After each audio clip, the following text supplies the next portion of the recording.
Hi, this is Daniel Kennebrew again with our weekly Bible study recap. If you're in Houston and you ever want to join us, we meet every Wednesday night at 7:15. The address is below in the description, so check it out. But last night we had a really interesting Bible study and we focused on one word, and that word was expectation. What expectations do we have for our life and for the people in our life? And when we started to go through and think about it, we talked about the expectations we have for boyfriends, girlfriends, husbands, wives. We talked about expectations we have from our job. For instance, every day we go to work. We don't get paid every day in most cases, but I teach a class every day.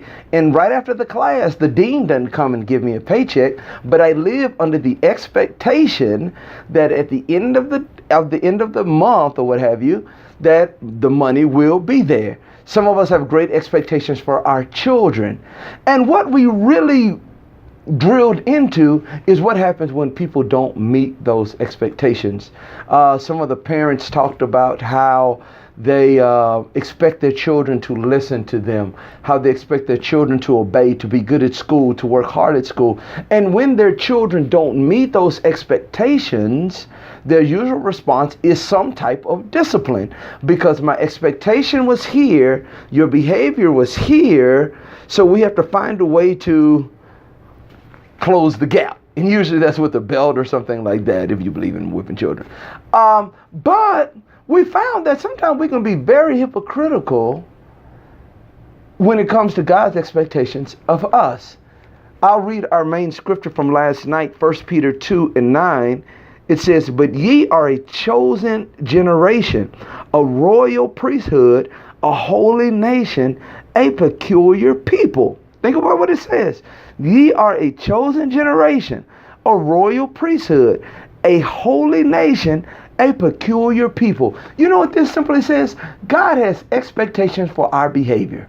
God has expectations of our actions.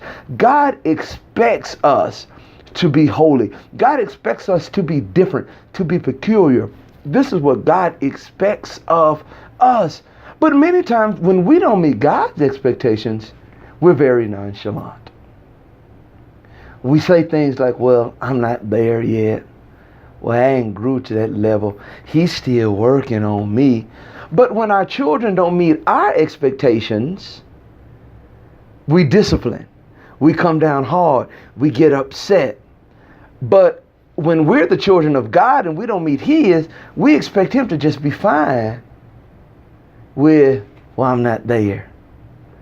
Imagine your child, if you have children, and they misbehave at school and their only response is, well, Mom, I'm just not there yet. What would you do? Are you hypocritical in that you would discipline him, but if God comes down on you or disciplines you for your lack of behavior, you're upset?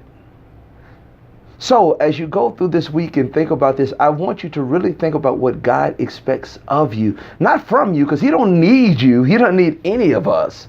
But what He expects of you if you are His child. He expects you to be different. He expects you to be royal. He expects you to act as if you're chosen. He expects these things from you. It shouldn't be special for a Christian to love someone. It shouldn't be special that you gave to someone. It shouldn't be special that you forgave someone.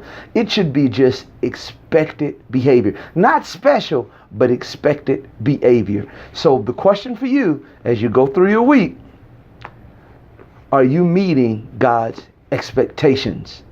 And a greater question, when you don't, what is your behavior? Are you nonchalant, or do you really strive for excellence?